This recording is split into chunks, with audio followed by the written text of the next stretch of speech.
Well, hello everyone. This is Lynn Hamilton, your lead instructor over at Samson Properties, to bring you another episode of Business Skill Builders. And in this session today, we're going to talk about stop being a pilot.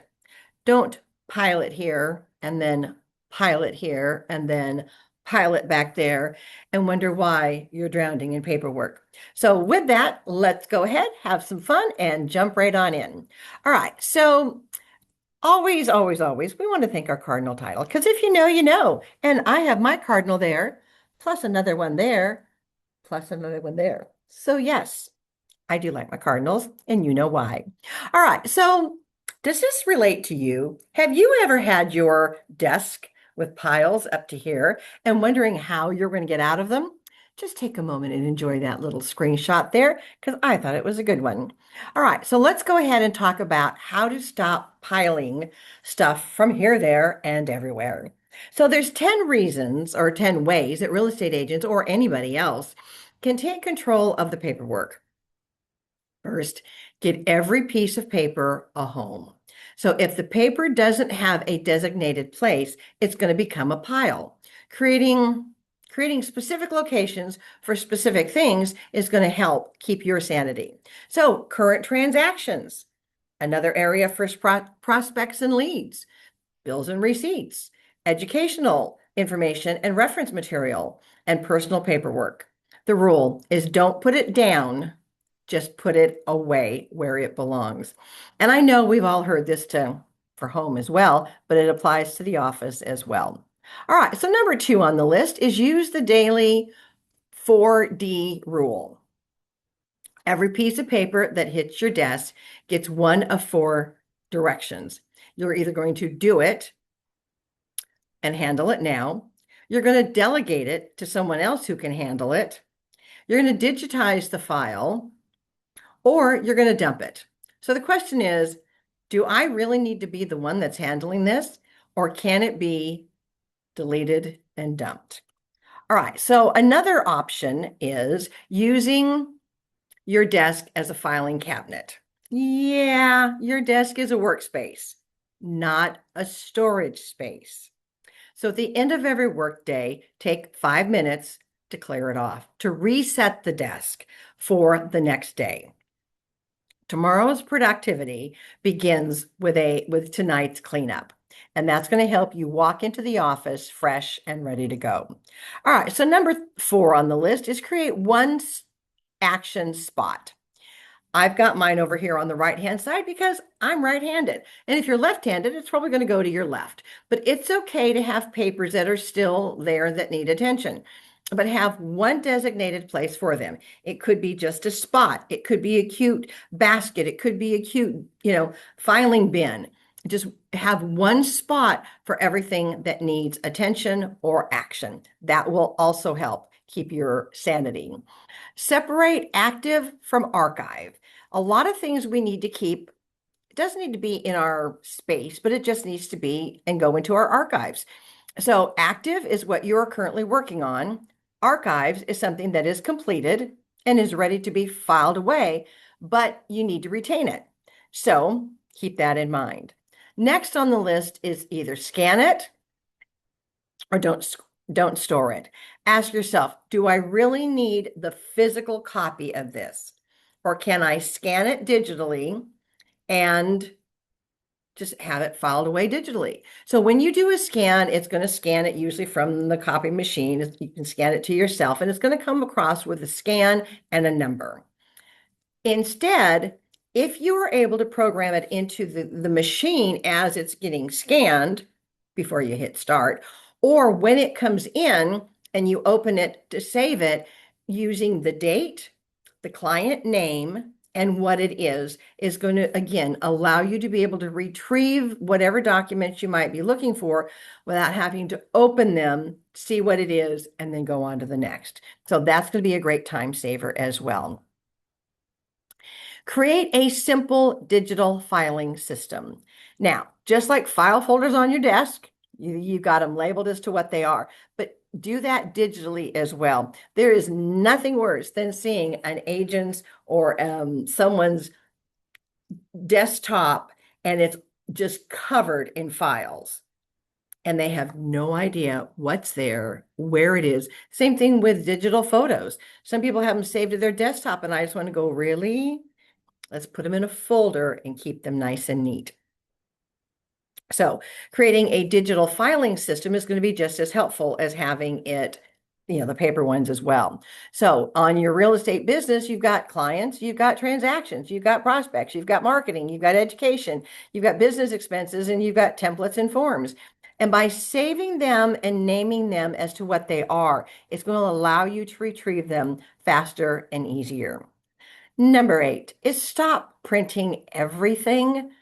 Before you hit print, ask yourself, what am I going to do with this piece of paper?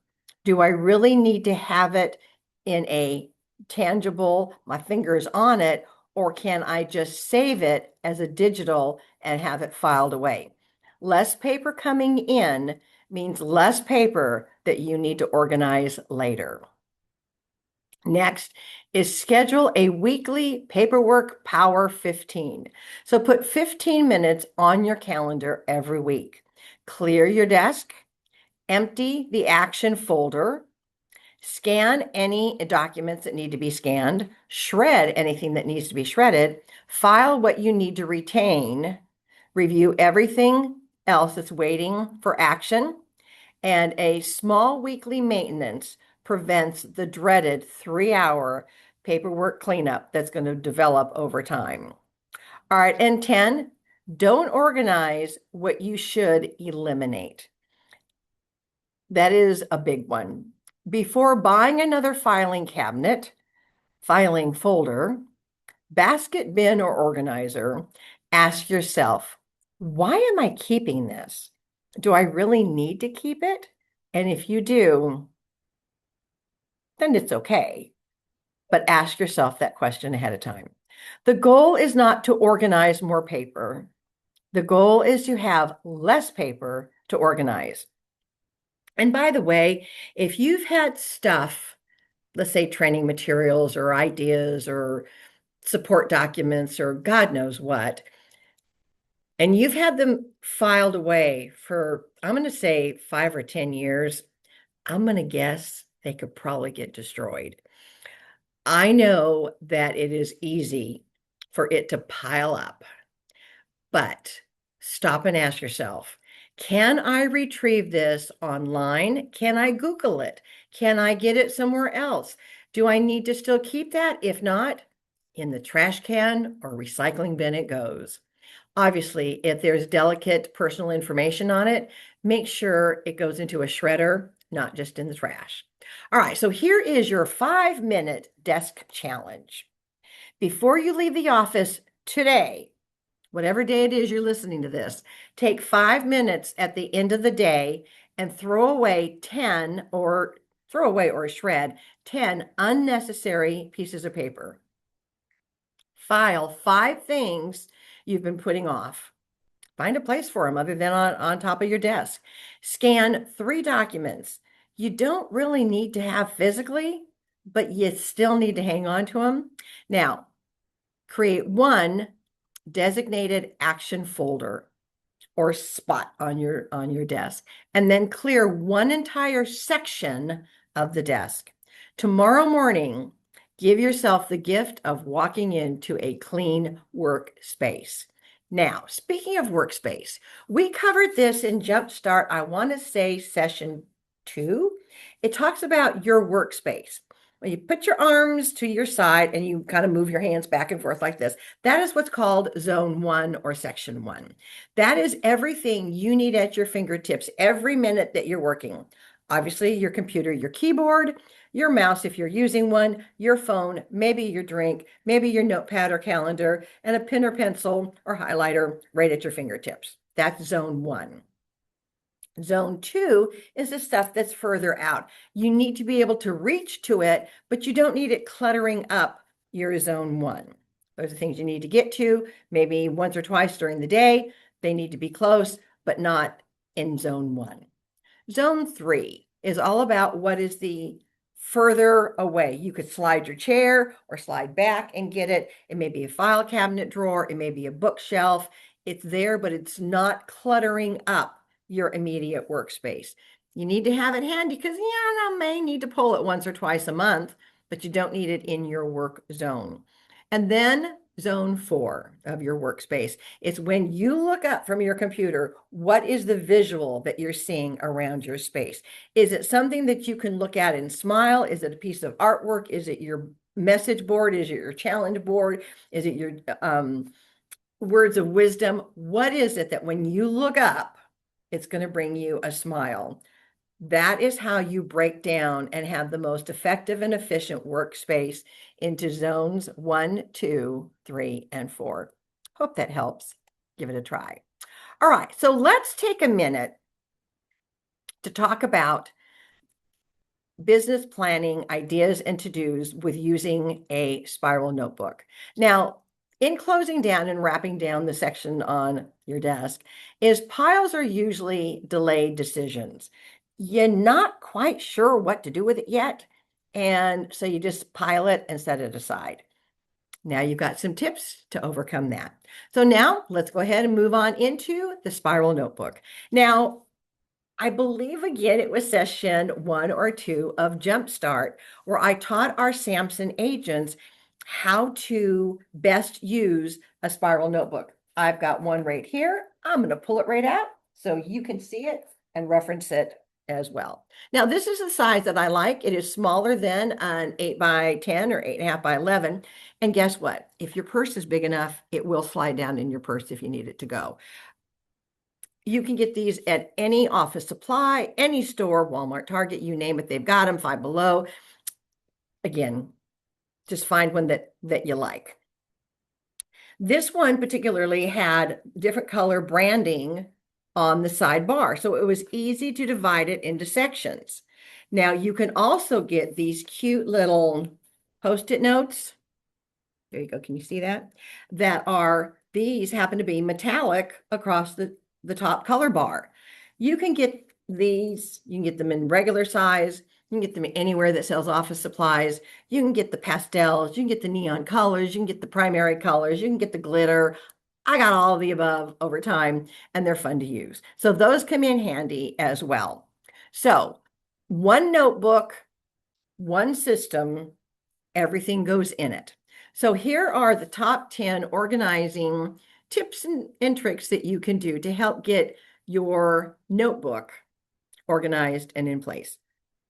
One notebook, one life. The same concept as you have one life, one calendar. Everything goes in the calendar, whether it's your personal, your family, your professional, all the components of life goes into one calendar. You don't have a separate calendar for everything that you do. It all goes into one. So one notebook, not 5. There you go. All right, so I particularly like a spiral notebook because I can open it and flip it back. If not, it just lays out open. That's fine. Again, it's your personal preference. It doesn't matter. I used to stick labels on the front cover and called it the Business Command Center. We want you to stop writing tasks, notes, and to-dos on random pieces of paper, on random notepads, on envelopes, on sticky notes, on whatever happens to be laying around. One place, put it all in there. You'll love me for that one. Here's another trick. Number the pages. I'm going to show you next then how to create an index. Now, I covered this, and I believe Jumpstart 1 when we were talking about putting your business together, and this was a great technique for it. You create, just like a book, your first couple of pages in your book are an index. It tells you what the chapter title is and what page it's going to be on. You can do that with your notebook as well. So the first couple of pages become the index. Just like in a book, you can write like chapter 1, if it's for a meeting or a training or whatever. In the upper right or the lower right, you put that number. So chapter 1 is sales meetings on this date, and these are the 2 or 3 key talking points. Go back a couple pages into the book. So chapter 1, big circle on it, date, what it is, any notes that you took. There you go. It can be done throughout the notebook as well. Now, I personally would recommend one for meetings and training, and then one for your to-do daily tasks and stuff that needs to get done. Why? Because when you do not have all your meeting notes or training notes in one place, I gotta tell you a story, horror stories from the real estate world. Many years ago, I worked for a gentleman who was one of the owners of the company that I was with in San Diego. They had gone to a class on oil tanks underground. They only needed it once in their lifetime. But when they needed the notes from that class, they spent over an hour looking here, there, and everywhere because they knew they had the notes somewhere on some notepad somewhere. And they literally went in circles for an hour trying to find that.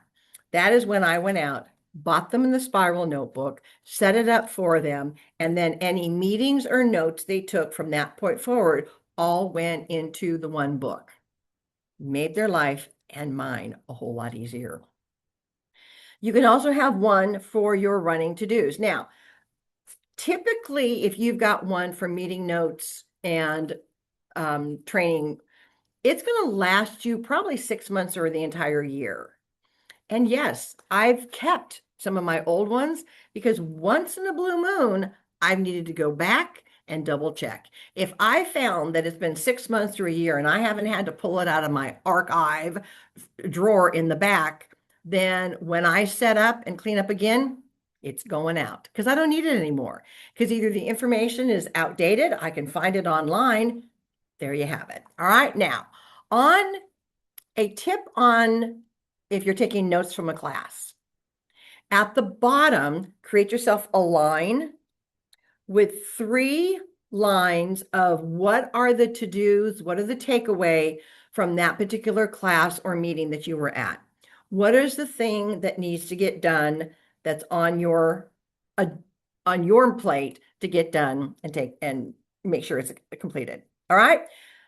Tip number 4, make sure that you date every page. That's kind of an obvious. So again, I don't care if you just use the numbers, if you write it out, doesn't matter. It just makes it a whole lot easier. Because if you remember, oh, wait, it was 2 weeks ago on Wednesday we had the class, you're able to find it a whole lot easier. There you go. So when you are creating your to-do list, your kind of your daily tasks and that type of stuff, create your own shorthand. The little to-dos can go into a little box. If it's something important, it goes with a star. If it's money related, you can use the money symbol. If it's something that you need to follow up with, use the arrow. If it's urgent, use the exclamation and the check mark that it shows it's completed. Now, keep it simple. And this is pretty simple, but the goal is not to create artwork. However, some of us like to have each one done in different colors. It's okay. If you love to have stuff color coordinated and want to make it just exciting to you, reach for your highlighters, reach for your colored pencils, reach for the colored felt pens. It's all okay, however you want it, but keep it simple. All right, so you want to separate notes from action items, and we just mentioned this briefly. If you're taking meeting notes or a class note, at the bottom, put my next action or my next step, and have a space where you can put a couple of quick things that you need to do and follow up with or execution of the things that were just included in that class. Here's another one, to create a master task list. And yeah, I've got one over here as well. Oftentimes, I say, I'll help you with this or I'll do this. I'm sorry, my brain ain't that good. So I am probably going to forget. So I always try to write it down. And so I have this list of the things that I need to finish up and reach out to do. Now, the beauty of that is I can look at that and then say, okay, I'm going to need 15 minutes. I'm going to need 30 minutes. I can block that off on Monday at this time or Friday at this time, and I can just go down that checklist and knock them all out and get them all done. So, but having a master checklist is a good idea. There is nothing more rewarding than checking off or highlighting off a task that has gotten done. And when I know I've got it and I've blocked off time, a lot of times first thing in the morning, when I come in, before I start anything else, I will nail down, knock out that checklist, and it is rewarding to know that within, I'm going to say an hour, you got a ton of stuff done because once you got going on it, you just kept checking it off and highlighting it off, but you didn't get distracted either. You didn't go down the email rabbit hole. You didn't go down the social media rabbit hole. You didn't get sidetracked with, oh, look, Bing, so-and-so is having a sale. You shut your phone off for a few minutes and nailed and knocked down those things. Now, I was recently listening to a podcast. I don't remember who all was on it, but it was several people that were millionaires and multimillionaires. Their comment was they did not have a to-do list. They did not keep a running task or to-do list. If it was something that was brought to their attention in a meeting or whatever, and they thought, okay, this is really important enough to do, they would go immediately to their calendar and block off the time to work on it, to dig into it, to research it, whatever it was they needed to do, it went on the calendar. Now, it may be 2 or 3 weeks out before they could get to it, but they still got it done and took care of it. So just another way to think about it. Using colored tabs or color coding. Again, we're visual. God gave us two eyes for a reason. So if you are one that needs to see different things in different color, whether it be your tabs or highlighted off or checked off, you know what? Have a good time and do it. Now, don't create 25 different categories. This more complex the system becomes, the more likely you're not going to use it. So keep it simple, keep it enjoyable, and there you go. Never rewrite a task over and over again. Now, sometimes, yes, a week is going to get away with you, and you need to roll something over to the next day or the next week. But if you find yourself going, wait a minute, that's been on my list for 3 weeks, stop and ask yourself, do I really need to do this, or why am I avoiding this? Then either do it, reschedule it, delegate it, or delete it.